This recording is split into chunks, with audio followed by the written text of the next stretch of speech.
binanggit natin the last time, a church covenant defines the commitment from each member by providing the alignment of beliefs, meaning yung ating Christian beliefs and convictions, and of course the actions that create mutual accountability, and at the same time it results to the fostering of unity and ultimately to encourage spiritual growth. And all of this leads to the glory of the name of our Lord. So it's very important that we understand why there is a need for the church covenant. And for those who were not here, kung hindi pa kayo pamilyar, ayun yung church covenant ng ating iglesia, siguro nabasa nyo na yan.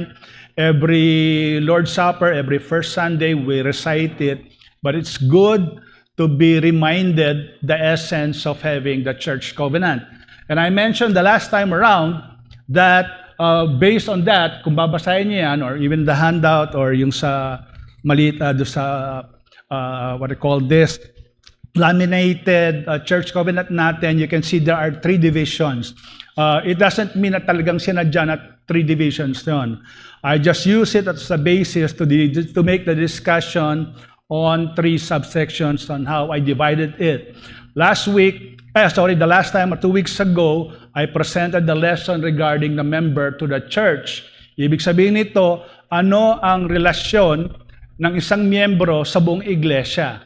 Okay, it's very important na maintindihan natin bakit kailangan may church covenant, because we need to understand our role as individual members to the church. And today, we shall now be looking at the Christian to the world. Yun yung inawit natin na give yourself to the master. Kung titingnan natin doon sa second stanza doon, one portion there, 2 lines there says, give your best to the master, consecrate yourself. Pag sinabing consecrate means to be separated. And when we are professing Christians, we know that we are reminded that we are not of the world. It doesn't mean na hindi tayo makikipagsamuha sa mundo, but there should be a clear distinction, and that's what I intend to present today based on what we see in the second portion of our covenant.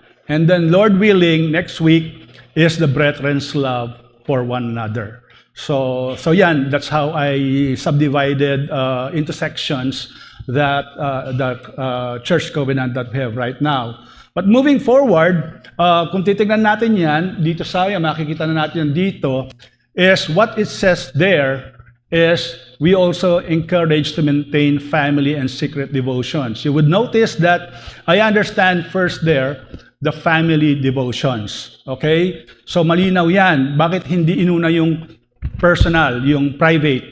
So malinaw that the family is the first corporate group instituted by God where worship should be primarily observed and practiced. Diba? Kung babalikan natin yung Joshua 24:15, what does it says there?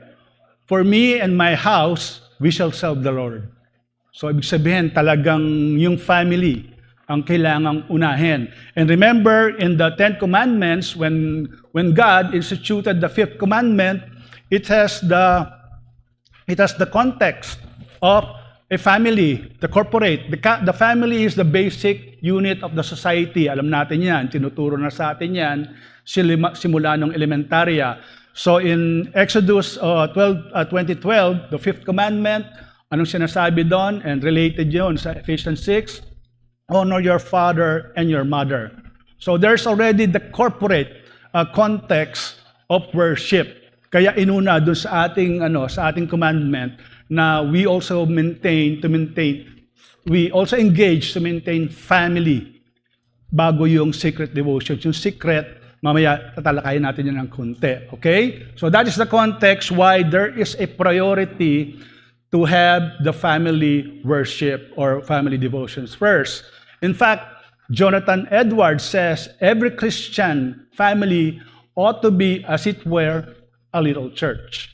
So very clear. No? Nagsisimula ang pagsamba sa pamilya, hindi yung sa iglesia kaagad. Of course, importante yung sa iglesia, but the family is considered as a small church. And even Spurgeon, in one of his sermons, a pastoral visit, this is what he said: if we want to bring up a godly family who shall be a seed to serve God, when our heads are under the clods of the valley, let us seek to train them up in the fear of God by meeting together as a family for worship. So meaning, ini-instructan, sinasabihan ng mga magulang ng pamilya, especially the father, na kailangan unahin ang pag-educate doon sa kanilang pamilya by way of family worship. So this is very clear, brethren. As I mentioned in my first lesson, that I don't have the basis, no? Hindi ko na pinugigil si Pastor Noel na halukayin yung kanyang mga notes siguro. So I use whatever sources are there to justify, and I'm pretty sure that these are valid justifications of the points written in our church covenant. So what this tells us is family worship is an important and potent force in winning a multitude to the gospel truth. Kailangan makita muna na ang isang pamilya ay sumasamba. Hindi yung isang tao lamang na miyembro ng pamilya. Napakalaking hamon. Kung halimbawa makita mo, of course, alam naman natin sa isang iglesia o ang isang miyembro, not necessarily na ang kanyang family ay mananampalataya na lahat. Kung ikaw ay anak, minsan ang mga magulang mo ay hindi pa mananampalataya. But this is a reminder, especially for those who are young or establishing their family, to set the standard when you form your family, that there should be a family worship. In fact, as I heard one testimony of a brethren na sinabi niya sa akin after the hearing, I don't know if this was the lesson or the preaching, though mananampalataya din yung kanyang mga magulang, yung family, they had a devotion regarding the message. Meaning, anak siya, hindi siya yung magulang. Okay? So meaning, naandun yung kanyang magsamba sa Panginoon by way of what she heard and sharing it to the family. So napakahalaga niyan. If a family is seen as a worshiping Christian family, it has a very good impact in the world. And then, yun yung sinabi ko sa family devotions, now we go to the secret devotions. We are now pertaining here to the individual Christian. Okay? Sabi nga doon sa Psalm 1, we are very clear with this regarding the personal meditation of the word. Blessed is the man who walks not in the counsel of the wicked, nor stands in the way of sinners, nor sits in the seat of scoffers, but his delight is in the law of the Lord, and on his law he meditates day and night. So napakahalaga, kailangan equip yung individual doon sa salita ng Diyos. No? Magtataka siguro tayo, bakit inuna yung family devotions? Pwede ka rin namang mag-meditate. Bago ka mag-meditate sa family, uunahin mo yung sarili mo. Walang tong form ng sentence natin dito doesn't imply na pwede mong baliwalain yung sarili mong devotion sa Lord. Madali lang yan, di ba? You can have an academic knowledge of the scriptures, but you don't have a devotion, you don't have your own worship, and how can you preach that to your own household? So napakahalaga na unahin mo ang sarili mo, gaya ng sinasabi dito sa awit, pinakaunang awit, ano? And even Joshua, alam na natin to, di ba? This is very familiar verse with us. This book of the law shall not depart from your mouth, but you shall meditate on it day and night, so that you may be careful to do according to all what is written in it. But there's no denying, brethren, that this has been a lingering challenge in any Christian. This is not to make a judgment of all the brethren that I have undergone oversight with. I am blessed when I see many are doing the personal devotion, but what is glaring is the regularity of it. It's a challenge, it's a pervasive challenge that happens to any professing Christian. Okay? So that's why we are trying to refresh, para tayo ay mapaalanan ano yung duty natin. Di ba? Kaya nga sabi nga ni George Whitefield, ito sinabi niya sa isang sermon niya, the great duty of family religion. So pag sinabi yung family, ikaw, kasama na yung buong pamilya mo. The more we worship in God in secret, the fitter shall we be for family worship. And the more we worship God in our families, the fitter shall we be for public worship. So napakalinaw, naandun yung kompletong sinasabi ni Whitfield na kailangan magsimula muna, especially siguro to sa tatay. Sa tatay ito sinasabi kasi the father is the head of the family, and then he should be equipped first, he should be fit first before he can conduct the family worship, so that the family would be fit to do the public worship in the church, and at the same time provides a good testimony to the world. That's very important. Kaya sinasabi ko, kung ikaw ay, lalo na kung ikaw ay tatay ng isang pamilya, o sabihin nating nanay, pero makita yung pamilya mo ay iba ang klase ng pamumuhay, lalo na kung professing Christian kayo, imagine what testimony it shows to the world. So wala na yung consecration doon. We just become part of the world. Kaya napakalaga na nilagay doon sa ating covenant yung magkakaroon ng family worship. And again, to reiterate, it is one of the biggest challenges that we face. That's why, my point is, family and personal worship are inseparable duo born out of gratitude and to honor the holy and triune God. Kung ikaw ay niligtas na ng isang Diyos, di ba, anong unang layunin natin? Di ba, Westminster Catechism, pinakauna, our chief end is to glorify God and to enjoy Him forever. So, paano natin magagawa yun kung tayo mismo ay hindi natin, paano tayo makakapag-worship kung tayo mismo ay may problema? So again, family and secret or private devotions are very important. They go together. Hindi pwedeng ikaw lang. Okay? Madali magkunwari. That's a fact. You can have a very academic knowledge of the scripture, but you're not worshiping and magmamanifest yan the way you conduct your devotions with your family. Next is, very much related to that, to religiously educate our children. Siguro mag-wonder tayo, bakit kaya inihiwalay pa? Kasama na yun dun sa, yung family worship. Of course, education is very basic. Ito nga sabi, alam na natin to, no? Alam natin ang sinfulness ng bata. Folly or sin is embedded in the heart of a child. Yan, marami tayong pwedeng hanguin ng mga scriptures dyan. I just selected a few para hindi tayo magulo. Even sa Genesis 8:21. Why? Dahil bata pa lang, ang intention na ng sa puso ng tao ay masama. For the intention of man's heart is evil from his youth. Kahit pag nakikita mo yung paglabas ng bata, by the cute na cute, pero nasa loob pa lang, ay nasa womb pa lang yan, embedded na ang sin dyan. So lalabas yan, kahit anong ituro mo dyan na doctrine, it will manifest. But how much more if there's no teaching of the Word? Kaya we were told many times in Proverbs 22:6, we need to train the child in the way that we want him to go, or we should go, meaning towards the kingdom. Dahil even when he is old, he will not depart from it.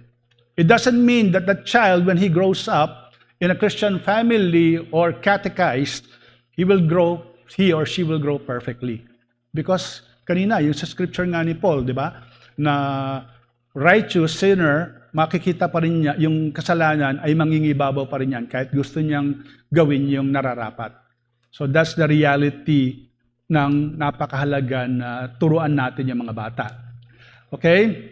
And with that, it underscores the value of catechism. Ano ba ang catechism? Alam natin yan. Catechism is what is called a system, an educational or pedagogical system to impart knowledge by way of questions and answers. And then for our case, is the Christian doctrine or theology.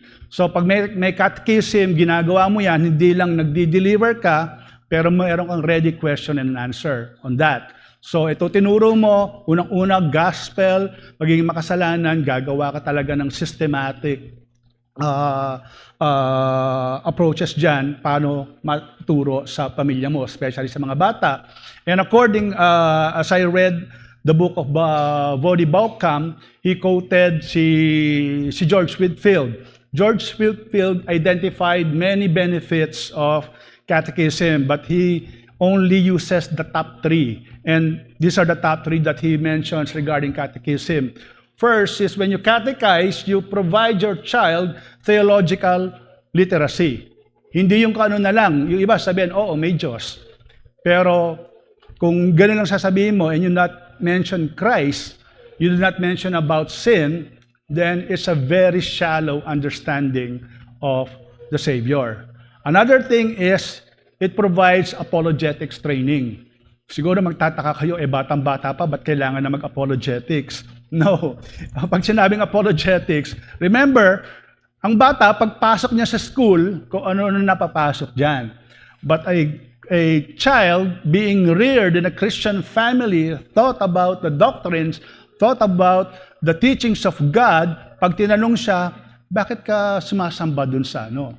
So he or she will be able to answer with clear, even very simple answers dun sa mga kaibigan niya or sa kaklase niya. Rather than sabihin niya, hindi ko alam kasi sinabi lang ng nanay at tatay ko. No, but in catechism, it's an opportunity where you teach the child to do some apologetics, meaning to defend what he or she embraces. Okay? And last but not the least, the doctrinal unity in the church. Alam natin, maraming iglesia. We are a Reformed Baptist. We teach why we are Reformed because there's a clear and faithful adherence to the Scripture. Hindi yan yung napakababaw na knowledge lang, yung mga product na decisionism lang. We are not undermining that God can still even use those means, but alam natin yung danger nun. But when you catechize as a child, being a member of this church, you provide a lot of clarity dun sa mga bata. And again, hindi lang to sa mga bata, kahit matanda na. If you ask siguro yung mga anak nyo, o sa mga tinuturo dito, siguro mapapansin nyo, marami mag-i-struggle pa rin. So, catechism does not end kung yung mga anak nyo ay lumaki na. Whenever there's opportunity, religiously educate your children. And again, it's not easy. Okay? Sabi nga sa Deuteronomy 6:7, this word that I command you today shall be on your heart.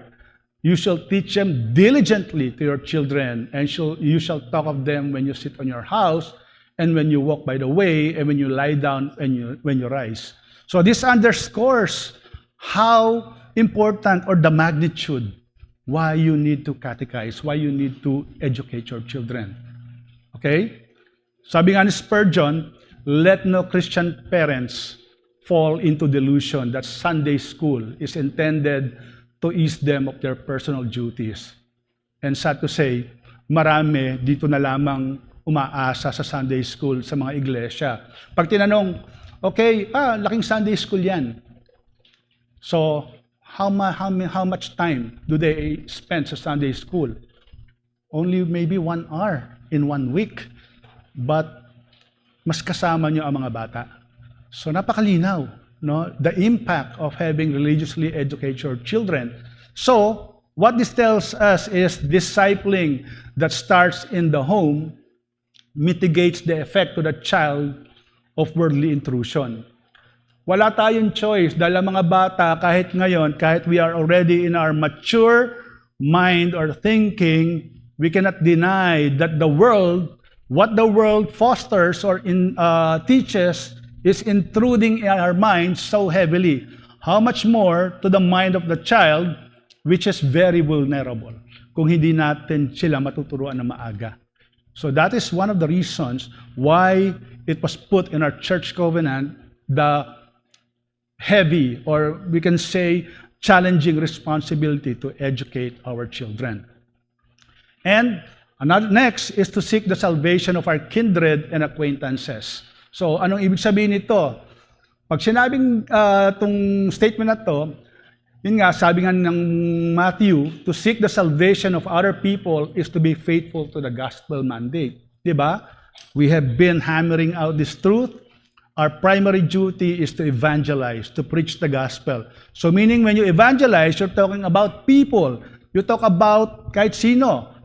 Pero alam natin, we associate more with our relatives and friends and the most immediate yung mga nakakasalamuhan natin either sa office o mga kaibigan natin. Diba? Kaya sinabi, salvation of our kindred and acquaintances. Hindi sinabing, we to seek the salvation of those far away. Of course, that is part. Pero, tayo being social beings, we associate with our family. We associate with our relatives. We associate with our office mates, our bosses, our subordinates. So lahat yan, mga pinsan natin, kaibigan natin. Okay? So, kaya, nung sinabi nga ni Paul do sa Romans 10:1, brothers, my heart's desire and prayer to God for them is that they may be saved. Yung context nito, alam natin, nung si Paul ay yung nagmi-minister siya sa Gentiles, but this is regarding the Israelites. Gusto niyang ma-save yung mga Jews. Pero alam natin yung naging arrogante ang mga Jews, kaya sila ay, nung pinupuron sila ng Diyos at ginraft ang mga Gentiles, ay para pagselosin sila na kayo ay pinaburan ko. Pero gano'n ang mga naging ugali nyo, naging masuway kayo, kaya pumunta ako sa mga, kaya inalok ko ang aking kaligtasan sa mga hentil. So this exemplifies the duty, the need for us to really seek the salvation of those who are yet unbelievers. And it's a fact that many of us here have a lot of friends. I'm sure I won't be wrong that predominantly naman ang kakasalamuhan natin ay hindi pa mananampalataya. Diba? That's a fact. So, how is our zeal to really reach out to these souls? Diba? Kaya ganun din sa sinabi ni Paul sa 1 Corinthians 9:22-23. Sabi niya, I have become all things to all people that by all means I might save some.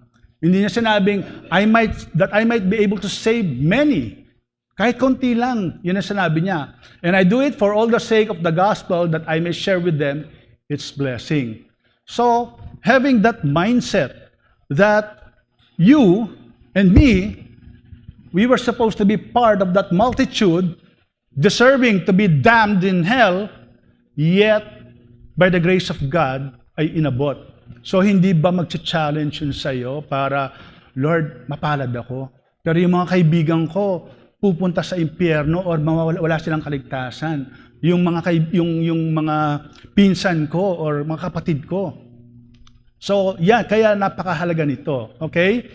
The opportunity to minister to people close to us should be our pervasive desire whenever there is an association, interaction with them.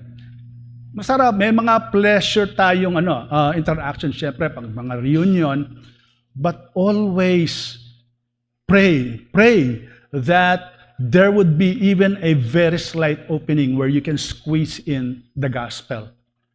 Maganda yan, mga kapatid. When you pray for that, and you would be surprised, mamaya may magtatanong na lang dyan sa inyo, ano ba yung Christianismong sinasabi niya? Ano ba yung Baptist na yan? Just to share an experience kahapon with, but this is a direct experience. My nephew, yesterday we were seated at the back, we were going to, baka may nagpunta kahapon? Sa Makati. Okay, my family. My 17-year-old nephew, and he was asking me, ano po ba yung gospel, blah, blah, blah, gano'n. So I was sharing to him. So I presented him the difference between Catholic, blah, blah, yung recent announcement of Mary from the Roman Catholic Church being removed from being a mediatrix and redemptorist. So they are not aware of that. So meaning because it is my intention for them to educate them. Lord willing, magtanong pa siya. So meaning these are just kind of the experiences that you can have whenever you interact with any people, especially those who are close to you. Okay? Have that heart to have the opportunity to minister to them. Find the smallest opening. And that happens when you try to seek salvation for your kindred and acquaintances. Ito, napakalaga, to walk circumspectly in the world. Ano ba pag sinasabing circumspectly? Remember, believers are first seen as Christians based on the conduct of their life. Hindi ka kikilalanin kung sasabihin mong gospel. That's a fact. Dahil ayaw ng tao ang gospel. Unbelievers are naturally averse to the scriptures. But when they see a believer living differently, it may rouse curiosity in them. They will start to ask. Sabi nga doon sa Ephesians 5:17 to 18, and I use the New King James Version because it directly expresses there, see then that you walk circumspectly, not as fools, but as wise, redeeming the time, because the days are evil. Therefore, do not be unwise, but understand what the will of the Lord is. What this simply says is we should be conscious of our image in the world. Kung sinasabi natin na mananampalataya tayo, pero we still blend in like we are not believers and do the same things that unbelievers are doing, then there's no distinction. There's no circumspection. You become insensitive, you become callous.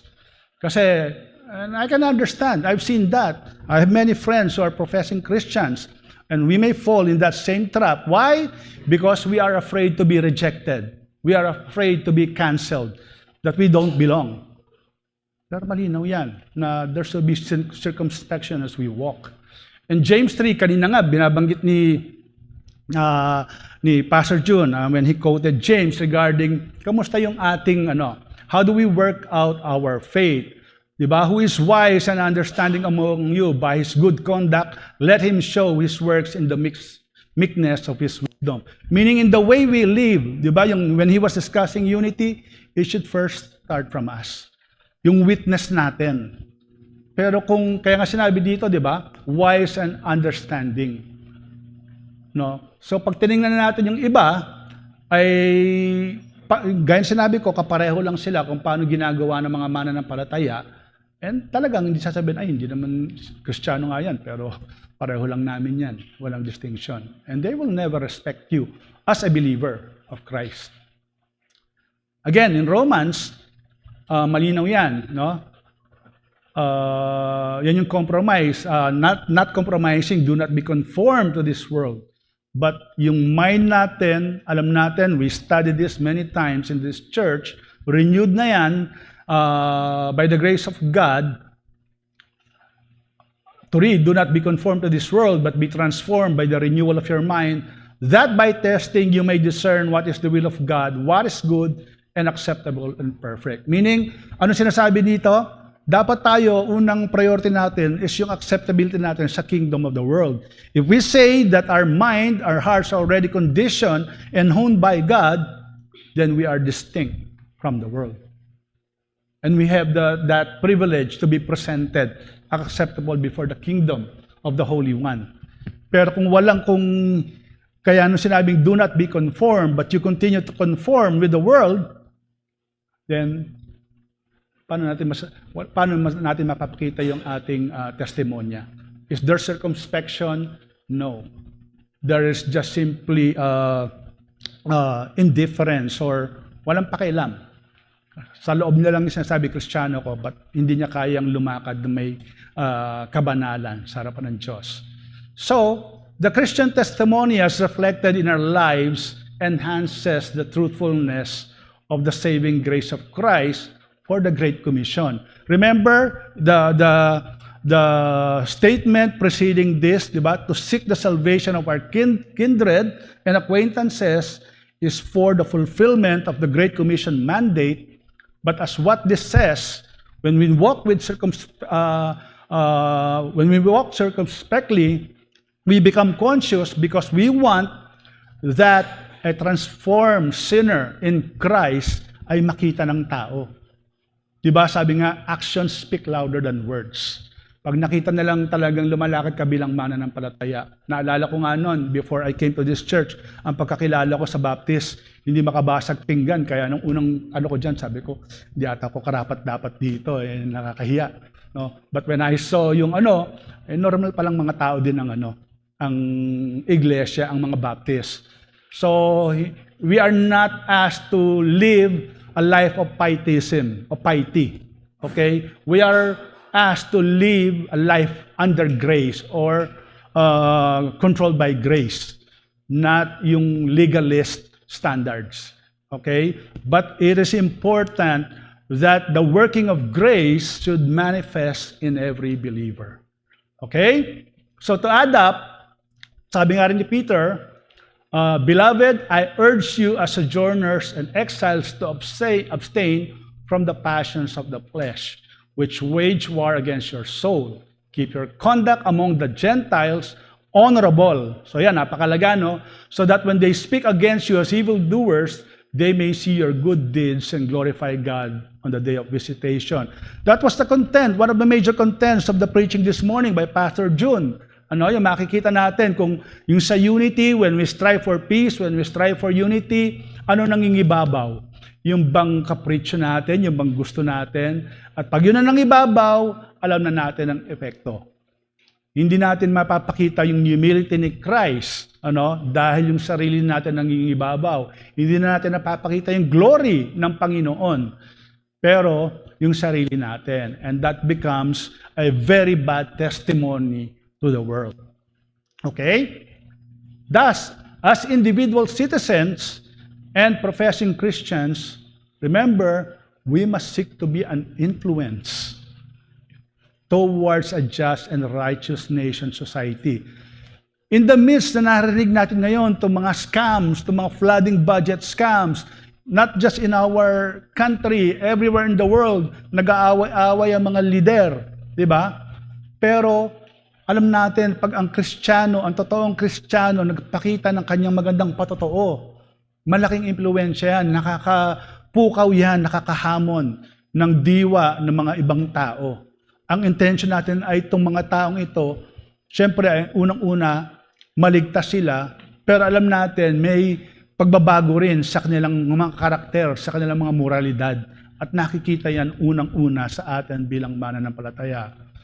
So, therefore, never underestimate the impact of a life consistent with its Christian faith to influence the world. Huwag niyong i-underestimate yung inyong testimonya. Pero dahil yan ang makikita talaga ay si ganon, si ganan, talaga, ay Kristiyano yun. Kasi nung kami ay nagmi-meeting, nag-aaway-aaway na siya, compose, tapos nagbigay siya ng wisdom how to handle such problems. You can imagine of impact in such. Na minsan, alam natin yan, kahit sa ordinary discussion, nakita mo, kasi sinalbahi ako ni ganan So, dapat magdusa rin siya. But a Christian would say, hindi, siguro naman baka masama lang ang pakiramdam. So, pagbigyan na natin, siguro mas maganda ganito sabihin mo. So, if you tell those kinds of advices or recommendation or encouragement, it will reverberate to those people na iba rin talaga ang Kristiyano. Kahit minsan sinasalbahin na, maayos pa rin ang kanyang response. And that's what we called for, remember? We are called to suffer, even when done wrong, we are not called to retaliate or take revenge. So, tanda natin, yung ating reputasyon, ano ang pinapakita natin sa mundo? Are we consistent with the faith that we profess or the contrary? Kaya napakalaga dyan to walk circumspectly in the world. Kung tayo ay pareho lang ng mga mundo na gusto ang mga sarili binabandera dahil magagaling tayo, hindi na tayo siguro kaiba sa kanila. Okay? Next is to be just in our dealings, faithful in our engagement, and exemplary in our deportment. Remember, Christian integrity and or credibility is reflected in the consistency between what we profess and what we manifest. Between our belief and our behavior, there should be consistent harmony of our convictions and our conduct. So, napakahirap. We are always reminded to be not like the hypocrites. We say this and that. We are very good in the scriptures, but there is no reflection in our conduct. Diba? Yung sinabi nga ni Paul, again sa 1 Corinthians 4:2, moreover, it is required of stewards that they be found faithful. Kamusta tayo mga kapatid? Kung i-rate natin ang sarili natin, bahala na kayong ni Lord, kung saan yung ilalagay yung checkmark yan. Okay? Pero I'm sure, like me, I will not reach number 10. Okay? So, whether it's 1 to 9, it's between us and the Lord. So, Matthew, eto, sinabi nga ng Lord, So, whatever you wish that others would want to do to you, you do also to them, for this is the law and the prophets. What Jesus is just simply trying to say here is, sa tingin mo ba gusto nung mga taong nakakasalamuha mo na hindi maganda ipapakita mo sa kanila? Or ganun din ang gusto mong makita mula sa kanila? Of course not. So, ibig sabihin, as how you are shaped by the teachings of the Scriptures, that should be the manifestation of your conduct in dealing with other people in whatever way, whether in your work, whether in your study, or anything. That behavior should be evident. Pero kung sasabihin mo Kristiyano ka, pero makikitang wala kang respeto, lalo na ito, napakadaling mangyari nito pag sa mga boss. Ang mga boss, sometimes, and I've seen that many times, I've worked in big companies, and even in the customers that we've worked here, talagang nakakaawa minsan ang treatment nila, lalo sa mga mababa sa kanila. But I've also seen companies wherein the boss has very nice disposition, the way he deal with people, and you can see how respected he was. And the same in the church. Kung hindi yan mapakita sa conduct natin, how can we show yung pagiging exemplary natin bilang mga Kristiyano? Madaling sabihin, I tell you brethren, but when you are in that situation, madaling i-insist na, boss naman ako, I have the right. But having the right is not always the right thing to do. It should be shaped by what we learn from what we heard from the preachings and also what we study in the Bible. So remember, the integrity of Christ working in the believer's life is first reflected in the way with those or with the people around us. Makikita yan. Pag halimbawa kung tatanungin ang isang kakilala mo, kamusta si Mr. Ganito? Kamusta si Professor Ganan? Kamusta si Dr. Ganan? Hindi ko sinasabing yung mga academicians lang ito kasi yung mga title talagang yan ang tinitignan ng mga tao Pero in ordinary person, kamusta si Ganan? Kamusta si Pastor Ganan? Kamusta si Deacon Ganan? Maganda kaya sasabihin nung kamusta si Brother Ganan? Kamusta si Sister Ganan? But integrity is very important. And I tell you, brethren, in the kind of chaotic world that we have right now, even in the professing evangelical circle, integrity is becoming a very scarce quality or trait. So be challenged, brethren. And this one, kanina, binanggit lang yan ni Pastor June, yung regarding sa use of the tongues. Avoid tattling, backbiting, and excessive anger. And this is where many can fall. Okay? Gossip, yan yung, pag sinabing tattling, yan yung gossiping. Okay? Is considered one of the most destructive sins of man, and the main tool for that is the tongue. Of course, nagsisimula yan sa thought, sa isip. But it is best expressed sa ating bibig. Okay? Yan, sabi nga ni James, yung kinote kanina ni Pastor June ay sa Proverbs, but I'm using James, the tongue is a fire, a world of unrighteousness. The tongue is set among our members, staining the whole body, setting on fire the entire course of life. It is a restless evil, full of deadly poison. With it we bless our Lord and Father, and with it we curse people who are made in the likeness of God. Paano kaya i-describe ang GBC dito? Of course, I'm not saying that our church is a gossiping church, but individually, you ask yourself. Remember, ito sa naging rule namin to sa brothers, no? We do as much as we can by the enabling grace of God to avoid talking about a person or a brother, especially on the negative sense, kung wala siya doon sa discussion. Because he doesn't have any chance to defend himself. So, this challenges us to implement yung Matthew 18. Kung meron kang issue sa kapatid, o may narinig ka, have the heart to talk to that brethren, a brother or sister, may narinig ako, mukhang involved ka raw sa ganitong sin. But if you discuss it amongst yourself, kawawa naman yung kapatid. Lalo na kung hindi totoo. Di ba? Pinag-uusapan niyo siya sa likod. But he or she is just there. And that has been taught many times over and over again in our pulpit. Talk to her. Talk to him. And pray to God that you develop the love, the courage para may correct. Kung totoo may correct. Minsan, alam natin, merong cases hindi totoo. And you can see what damage it can create. And together with that, regarding being angry, sabi nga ni Paul, no? Anger is not a sin in itself. Okay?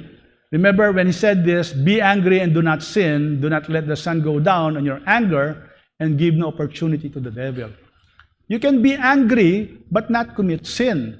Okay? Expressing anger is avoiding the sin of being angry is avoiding the sudden outburst of emotion. And normally what happens, ano nagiging medium niyan? Again, it's the tongue. Okay? Pwede kang hindi magkaroon ng outburst ng anger, but when you are angry, ano nangyayari? You talk about the person, sinisiraan mo siya. So, ayan, malinaw yan sa ating church covenant. And I challenge you, brethren, each one of here. You may have a very mild, mannered personality, but how about in our thoughts?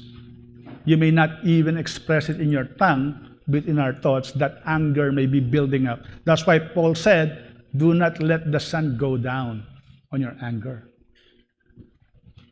Okay? So my reminders are, the point is, take control of your mind and on your tongue. That helps to prevent dissension and division in Christ's institution. Kaya nga sinabi niya sa James, this is very damaging. Pag lumaganap dito ang mga chismisan o paninira, yan talaga ang sisindihan ng kaaway. It is very combustive. Okay? Lalo na kung mali yung pinag-uusapan. So, panalangin natin yung ating mga diwa ay hubugin ng salita ng Diyos. Together with that, panghawakan ng ating mga dila. Diwa at dila. Okay? And last but not the least, dun sa second part ng ating church covenant, okay, to abstain from the abuse of intoxicating drinks as a beverage. I underline it first, bago yung second part. Okay. So, alam natin, ang isang unang makakasira sa reputasyon ng isang mananampalataya ay yung kanyang, kung siya ay involved sa mga bisyo. Di ba? Pag ikaw ay manginginom, kahit hindi pa lasenggo, no? Magkaiba yun eh. Yung iba may nagiinom na hindi nalalaseng. Merong lasenggo talaga. Pero hindi ako naniniwala ang totoong mananampalataya ay hindi lasenggo. Okay? When a believer does not show a transformed life, there would hardly be any identification of his distinction from the believers. Totoo yan. I remember I've been using always an example. One government official whom I was dealing with, medyo mataas, I set a meeting with him. Nung pinunta ko doon sa office, nag-meeting, wala na raw, nandun sa isang kainan. Pag pinunta ko sa kainan, 2:00 pa lang, alam niyo, nakita ko nakalinya ng mga, San Mig light.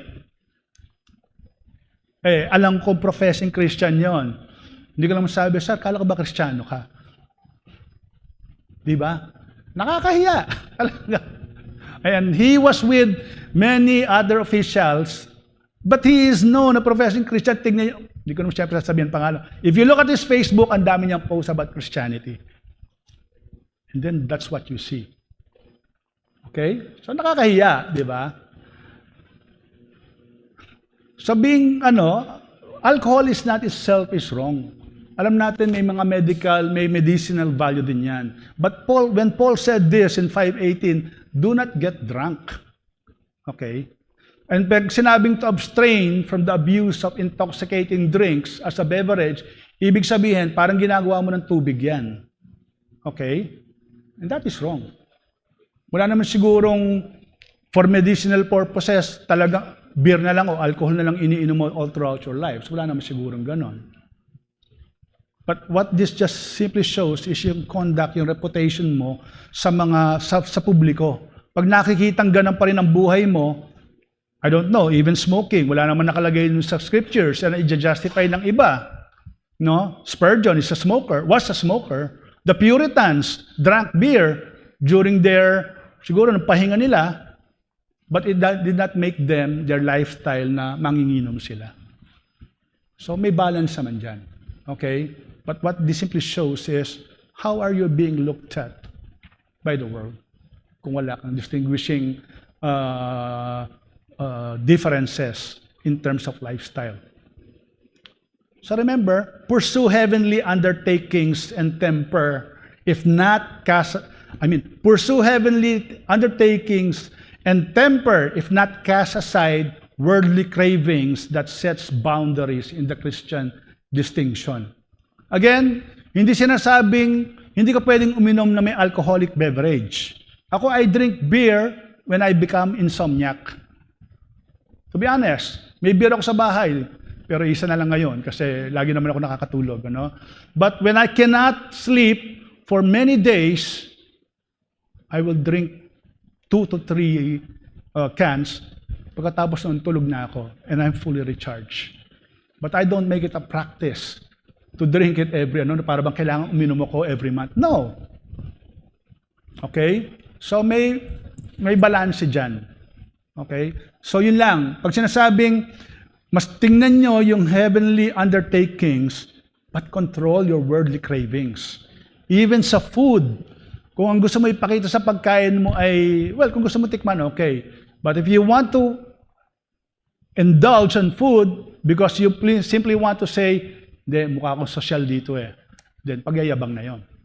Gusto kong kumain sa mga restaurant na to para social ako, kayabangan na yon. Kung yun ang intention mo but it doesn't mean na it's wrong to eat on high-class restaurant. So, check your intentions, brethren. And last but not the least, dito tayo sa second point, last point, to be zealous in our efforts to advance the kingdom of our Savior. Remember sa Matthew 5:16, sinabi rin ng Lord, in the same way, let your light shine before others so that they may see your good works and give glory to your Father who is in heaven. Meaning, it is our testimony. Kailangan makita tayo. Gusto mo ba maka-impluwensya or wala kang pakialam? Diba? Hindi, iligtas na ako Wala akong pakialam. Yung sinabi ko nga kanina, when we seek the salvation of our kindred, I should be first a good testimony by having our light shine. Okay? Kaya when Paul instructed Timothy when he was about to preach in Ephesus, di ba sabi nga sa kanya, let no one despise you for your youth, but set the believers an example in speech, in conduct, in love, in faith, in purity. And sad to say, it's good thing maraming Kristiyano ako nakikitang ganito, but there's no denying na meron opposite dito. Pag nakikita lalo yung sarili nila ang ibinabandera, ay sino bang binabandera mo? Ang Diyos ba talaga o ang sarili mo? Okay? So, yan ang maging hamon sa atin. And last, in the Proverbs, whoever walks in integrity walks securely, but he who makes his ways crooked will be found out. So, ibig sabihin, Kristiyano ka, pero ginagaya mo yung mundo dahil ayaw mong mapahiwalay sa kanila, ayaw mong hindi matanggap sa kanila, then where is integrity there? And we can cite a lot of passages when it comes to integrity. Napakarami, okay? But I just cited a few. So to conclude, again, brethren, I titled this second section of the Church Covenant, The Christian to the World, meaning our testimony, our image as professing followers of Christ. Let our life, witness, and testimony to be the window of the world to the glorious kingdom of Christ. Binibigyan natin silang pagkakataon na masilip, matanaw ng kahit kaunti kung ano talaga yung paggalaw o ano ang pamumuhay sa kaharian ng Diyos. Tayo ba ay may pagkakaiba by way of fulfilling our testimony faithfully by the enabling grace of God? Or is just business as usual as what the world? So yun lamang po, sana sa maikling paalalang ito ay ma-refresh tayo, no? Paulit-ulit na natin narinig yan sa napakaraming preachings. Have you wondered, brethren? I think narinig niyo na many times, bakit paulit-ulit ang preaching ng gospel? Because majority failed to follow it faithfully. Yung nga, malinaw yung sinabi ni Paul kahit gustuhin natin yung gawin yung tama, pero hindi natin magawa. At ayaw nating gawin yung mali, pero yun ang ginagawa natin. That means, come to Christ. Yung malinaw, mag-plead tayo. Paulit-ulit na lang yan. So, pag medyo nalilihis ka, go back to that. Saan ba ako dito tumatama? Saan ba ako dito sumasablay? Then you come before God and pray for it. Any questions?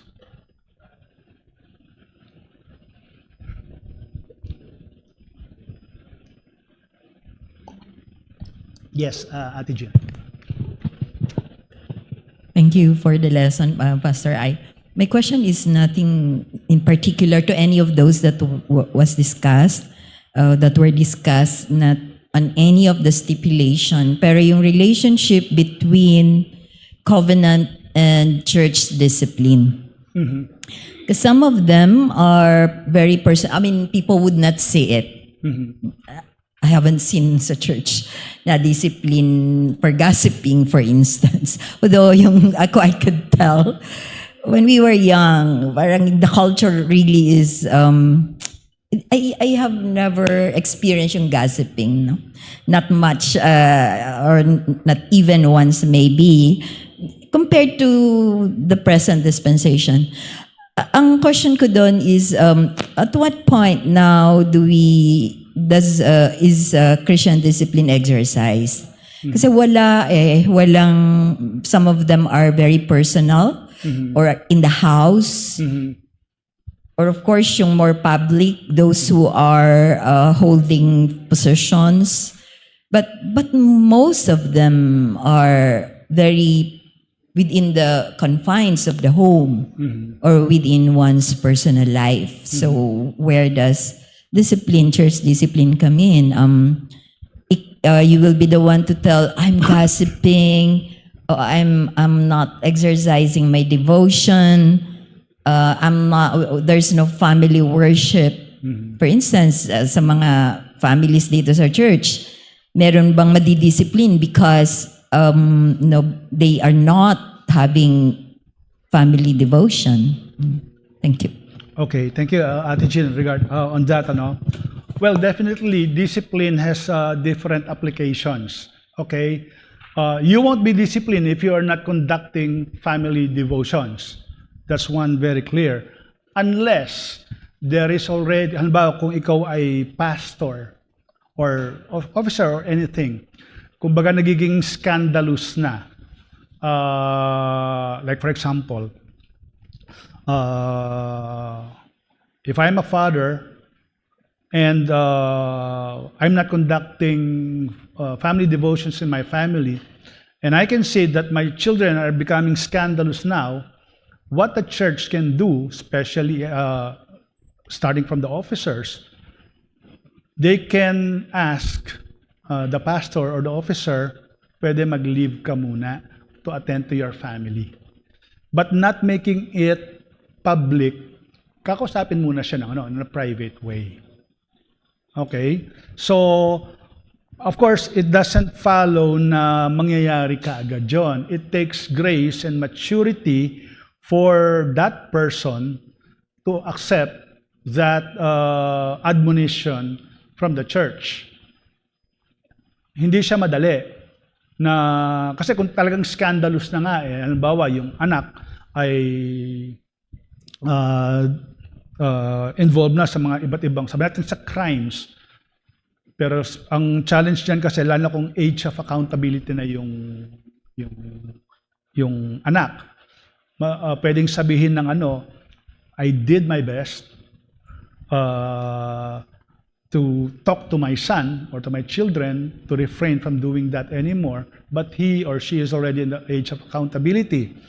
So, that can be one, pwedeng sabihin yun ng isang pastor, but if he is really concerned with the church because it's creating also scandal, imagine that pastor, ang gulo ng pamilya niya. Kung nakaka-create na siya ng harm do sa image ng church, and if he has that maturity, he will step down. But it doesn't follow always. Ngayon, kung meron naman halimbawa nag-gossip dito, okay, at nakarating yon doon sa mga officers, the officers, or I mean the elders, now that on a more realistic context, the elders have to call the attention of the brethren, a brother or sister, and talk to him or her. We are hearing na ganito yung Now, pag-aaralan mabuti yon. If the issue becomes public, then there will be a public discipline. But if it's private and can be corrected, we follow the rules of Matthew 18 palagi. Yeah, please. I hope I was able to answer in partial yung question mo. Hindi siya madali kasi. Yeah, I know. But it's a different case kapag ang mga anak ay unruly. I mean, especially if the children are not believers. But even yung family worship, for instance, I don't think the father will be penalized or punished or disciplined because the children are unruly. Especially yung they are already in the age of accountability. But regularity of family worship, regularity of secret devotion. If it's not regular, kaya yung question ko is on the covenant and the discipline. Anong point of the discipline? Kasi violation of the covenant na yung not having personal devotion, secret devotion. It's a violation of a covenant. Yeah. But nobody sees it. Yeah. Okay. And so where does the church discipline come in? Whether it's in the form of rebuke by a member or by the church as a whole, but where does it come in? Okay, now the question is clear now, Ate Jen. Well, there's no, una the scriptures doesn't say that if you don't conduct family worship, the church will censure the father. Okay? No. It's the duty of the officers, at least the elders, to talk to the father to do that. Okay? So, but hindi siya pwedeng disiplinahin dahil hindi niya nakukonduct yung family worship or discipline. But he has to be admonished and encouraged para maisagawa niya yon. And we are not expecting that to happen immediately with regularity, but it has to start at some point. Now, if the father simply doesn't want to do that because he does other things which we can say are sinful, then siguro pwede nang i-present yun sa iglesia. But if the father is still faithful in his duty by way of providing for the family, attends worship regularly, pero talagang hindi niya he strives to conduct family worship, it takes stages. But to ask to discipline, even though it's a covenant, there's nothing in the covenant that stipulates that member, the father, should be disciplined. Wala naman nakalagay na ganon. Pag sinabi kasing normally covenant, dapat yan voluntary eh. Diba? It should not be enforced like yung sa God. Kasi kumbaga sa covenant, alam mo yung duty mo eh. This is what I am required of. And it goes without saying that there will be a violation. Under secular terms or condition, pag binviolate ka doon, pwede kang kasuhan or what. And this is where we see the grace of God. He doesn't work that way.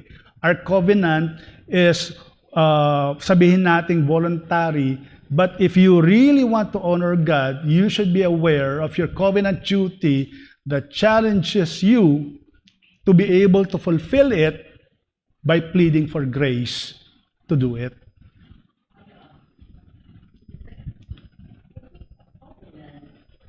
I think a covenant brings with it duties and disciplines of punishment. So if someone doesn't observe the covenant, may corresponding Penalty? I suppose so. Otherwise, what's the purpose of the covenant? You are binding yourself that you will do this. And if you don't do it, para siguro yan yung sa marriage. You vow na you will be faithful to your partner. And the moment you did not fulfill that vow, may mga consequences yun eh. Yeah. Similarly, a covenant would have the same, I would think. Otherwise, what's the point of the covenant? Yeah, yun nga, that's the point nga, no? Our covenant is different from a covenant on the secular terms. Okay? Yung sinasabi ko kanina, may covenant tayo because you are being convicted by the Spirit that if you are truly a follower of Christ, di ba, yung indicative and the active, what you should be doing. And then you violate it. What does it say? It says you are weak. And what does it tell you? If you understand the scriptures, then I have to plead to God. Yun nga yung medyo essence ng sinasabi ni Paul kanina sa Romans 7 eh. The things that I want to do, but I cannot do. So sinabi niya, wretched sinner that I am, but thanks be to Christ. Then you go back to Christ and plead for enabling, but it doesn't mean that if you fail to fulfill the covenant that you are bounded to, and you will get the discipline outright. No, you plead for grace and ask God that I would have the heart to do my duty as a covenanted member of the church.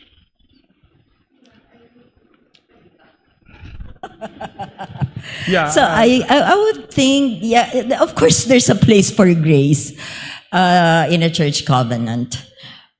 But if there's no more regularity in fulfilling covenant, there should already be certain sanction. I believe there's a place for sanction in a covenant. Otherwise, it's no longer a covenant. If it becomes a public or scandalous offense, then it can merit a sanction. But this is a matter of private matter. I may be wrong. Okay? Kaya nga, that's why we plead for grace. It just shows how weak we are. Dahil talaga mag-violate tayo, mahina tayo, kaya nga we are reminded. And ang magiging effect sa atin, ano ang image na nakikreate natin yan sa publiko kung hindi natin na-fulfill yung covenant. If we say that we are truly a follower of Christ, ano ang dapat ang disposition natin? To honor Christ. And honoring Christ is being faithful with our duties. So, does that mean masusunod naman natin in perfection? No. Malinaw ang scriptures. We will fail even though how we tried hard, but let it be that we have that pleading attitude for the Lord to enable us to be able to fulfill the covenant duty that we are asked of. Si Brother Paul muna, siya yung nauna. Brother Paul.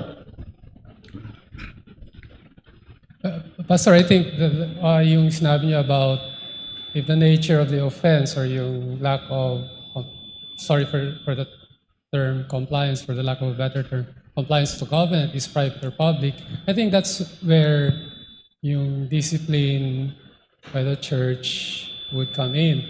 Yun na nga, while we are all responsible to follow what is written in the covenant, because that's what we as members entered into, I think accountability is a different matter. Accountability when we have,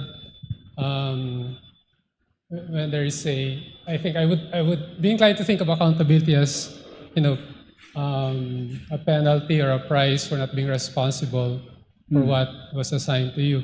So yung accountability is a member, for example, because you haven't complied with certain aspects of the covenant, could vary on the nature of the offense. Like, Yeah, I'm exactly. accountable to God if I do not do my part in terms of contributing to the church, but I'm not accountable to the church because we don't examine each other's contribution offerings, because that's a very private matter. It's a matter between me or us members and God Himself. So the accountability, I guess, which I think Sister Jean is sort of asking about, again, depends on how we follow the covenant and whether, as you said, it's a public or a private matter or offense. And yeah, thank you, Brother Paul. No? And I think this is a matter of a legalistic covenant. That is not the design, that is not the intention of our covenant. Our covenant is still by grace. This was made, I believe, or designed because we rely on grace to work in it or on it for us to be able to respond or to do it. It is not a legalistic approach. Yeah. Yeah, Sister Mayan. Siguro gusto ko lang i-emphasize yung sinabi ni Paul na a wretched sinner, no? We are all wretched sinners. So, even with that covenant, hindi nababago yung depravity na yon, na yung total depravity, that we are sinful. As redeemed sinner, we are sinful. And I agree yung accountability. Siguro, the covenant is not to police our members na, oh, you don't do that. Oh, you have to punish. It's not that. But really,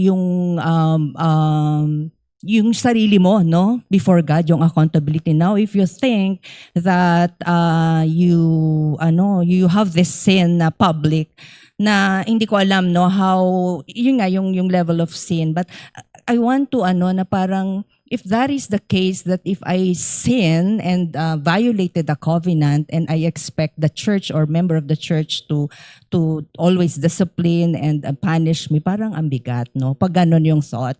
So I would like to really plead in the mercy seat na the covenant, yun nga personally, with God's grace, no, na hindi natin yun magagawa, just like Paul said, na hindi natin yun magagawa because talagang nandyan yung kasalanan. But we plead for, sabi ng Panginoon, sa kahinaan natin, no, that His grace is, yung sa 2 Corinthians 12, that my power is perfect in weakness. Mahina tayo.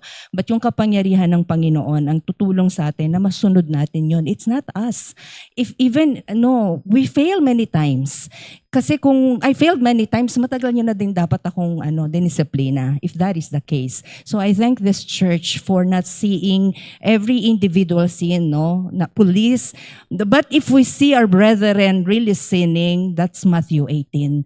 Admonishing talaga ang brethren to have that love, to correct, to approach and correct that brethren, not to police, but to remind that we love you and that this is the standard of the Lord, no, this is what God said. So the thing is, the covenant is for our protection and to show the love for our brethren. We have the covenant to pray and see our brethren walking in grace like us. A redeemed sinner, sinning brethren, always sinning, no? But I thank the Lord for His love because we experience His love and forgiveness, and that is also what is expected from everyone, for every believer and member of this church. The love of Christ and the love of member towards one another, forgiving, loving. So yun. So salamat sa covenant, no? And this is not to see you, to police you, brethren, no? But to always, when I see as a member or a brethren sinning, that is for me to really plead more in the mercy seat na, Lord, just like him, just like me, we sin. So please help us. Yun lang, Pastor. Okay, thank you, Sister Mayan. Again, to reiterate, the covenant, unlike the earthly covenants that is done, is not designed primarily to punish. This is kaya nga kung yung pinauna ko, ano ang purpose ng covenant? This sets a guideline, mapakita natin yung saan tayo nag-unite, though discipline is also indicated there, but it is not the primary intention why we have covenants. Please, okay, I'll be limiting man to the last. Yeah, in terms of discipline, kanina, I agree with Ate Jean kasi I can share na a pastor called me one time because he sees someone really sinning and he called my attention na this member should be disciplined, not publicly, Yeah. but internal. There were internal disciplines among members, hindi alam to ng church, na wag mo na siyang bigyan ng mga leading roles. So just to cite an example, that elders or the pastor is doing disciplines na hindi natin alam. Thank you. That is why kanina nga, di ba, when I answered, when you hear someone of rumors of gossiping, hindi ni kagad yan i-expose sa iglesia. Kakausapin mo na yan ng pastor. On that level, kung maaayos yun, then well and good. Kung guilty yon, then as what you said, there will be a private discipline by way of stepping down from his or her ministries. Kasi hindi naman intention the discipline para pahiyain ng miyembro. But if it becomes scandalous and public, then it will get the corresponding kind of discipline from the church. So hindi natin tinatanggihan ng discipline, importante yan. But there are degrees where you have to implement it based on the facts that would be gathered. And it takes certain level of discussions before we arrive at the appropriate discipline. Okay? Yeah. I will just limit to the last two questions or comments. Thank you. Because we have time. Yeah, please. Ate Ann. Yeah. Okay. Thank you dun sa discussion mo, Pastor, no? Kasi talagang when I was a new member, tinignan ko talaga yung covenant. Sabi ko, so ito ang expected sa akin. And right now, when you were discussing it, I was actually taking shots of the verses also to guide me. Pero I just took note, sabi ko nga, hindi pa kailangan ng revision na rin ng covenant. Kasi if you're talking about intoxicating drinks, parang sabi ko, yun lang ang naisip nila. Yeah, if you see member na drunkard, di syempre i-discipline. Pero what about other sins na ngayon, mga modern, no? Like online gambling, like pornography. So saan yun magfo-fall in this covenant, no? And then siguro, ang one of the things na note ko rin when I was new was, bakit nila kinall out yung umattend ng wedding na nag-participate in a relative's wedding na naging ninang unbeliever. So it really puzzled me. So maybe you want to discuss that again for in the future, kung paano yung mga things that are disciplined by the church para mas malinaw din dun sa mga latecomers na hindi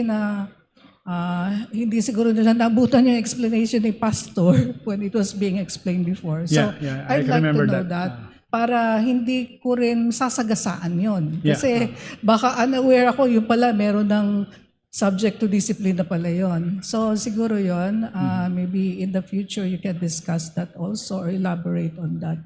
So ang experience ko rin sa church discipline, when I was in another church, my daughter got